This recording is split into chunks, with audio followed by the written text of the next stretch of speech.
What I'm hearing from you is that you don't always know all the basics when you're watching my channel. So today I'm going to show you my top 3 embroidery stitches that I use in all of my projects.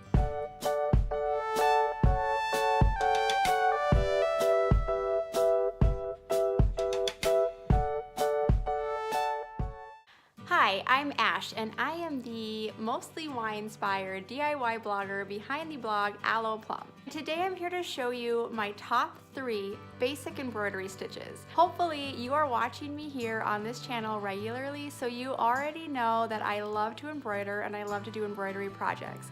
But I don't often stop to take the time to show each of my individual stitches. A lot of my tutorials are really about how to design a project, how to make something that's special and unique and custom by taking something you love, for example, and turning that into an embroidery piece, or taking something somebody else already drew or a picture they took and turning that into your embroidery design. And so when I'm doing that, I'm usually giving you my tips and tools and hacks on how to get from a photo to a piece of embroidery art, but I don't usually take the time to show you each individual stitch. And so I'm bringing it to you now, how to do my top 3 embroidery stitches. And don't forget to subscribe to my channel. And while you're there, click on that little notification bell so that you don't miss any of my tutorials. I come here each week with basic tools like this and complete tutorials on how to make all the DIY projects. We're gonna learn the backstitch, the chain stitch, and the French knot today. Those are the stitches I use the most.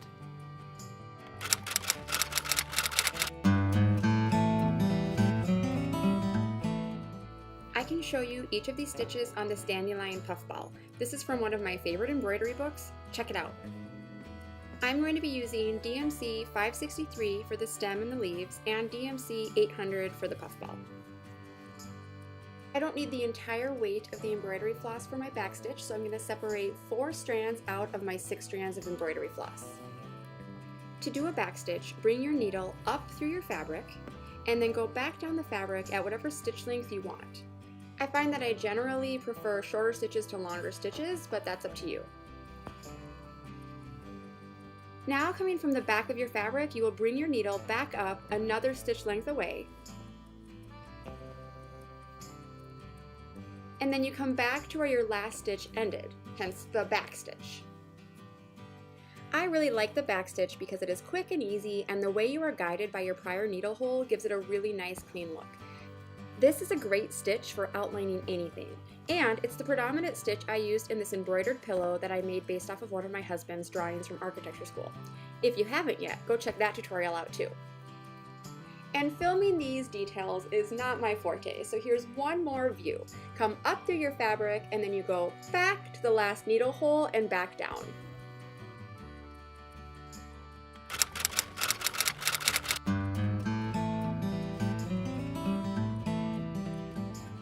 For this stitch, I'm using 2 strands of thread.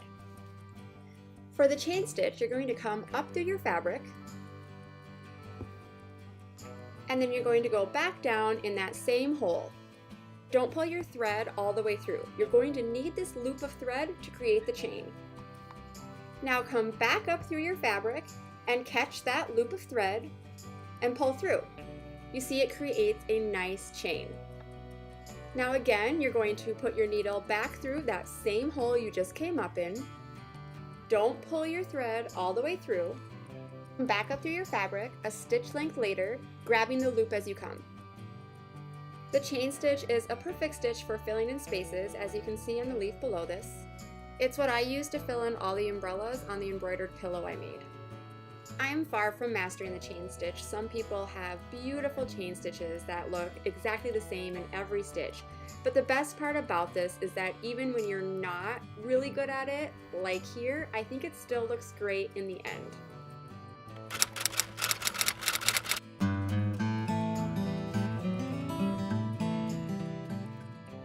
For the French knot, you're going to pull your needle up through your fabric, and then hold your needle in one hand and wrap your thread around your needle twice and stick it back down through your fabric. As your thread pulls through, it will catch itself and form a beautiful French knot. For my French knot, I'm using all 6 strands of thread. Again, pull your needle up through your fabric Hold your needle in one hand, wrap your thread around twice, stick your needle back down into your fabric in that same spot, pull your thread through, and you have a French knot. Now you can also do French knots where you wrap your thread around more than twice to make a bigger knot. It's all up to you and what you're trying to design. I like to do a variety of different kinds of knots in some of my projects because that variety in size and shape is something I'm usually trying to get. And even if I wasn't trying, I would probably get it anyway. Here are some French knot flowers on a balcony. If you liked me going back to my basics and showing you some basic things that can help you DIY, let me know. Give me a like on this video, give it a shout out in the comments, tell me to keep doing some of these basics, tell me what basic you want me to do next.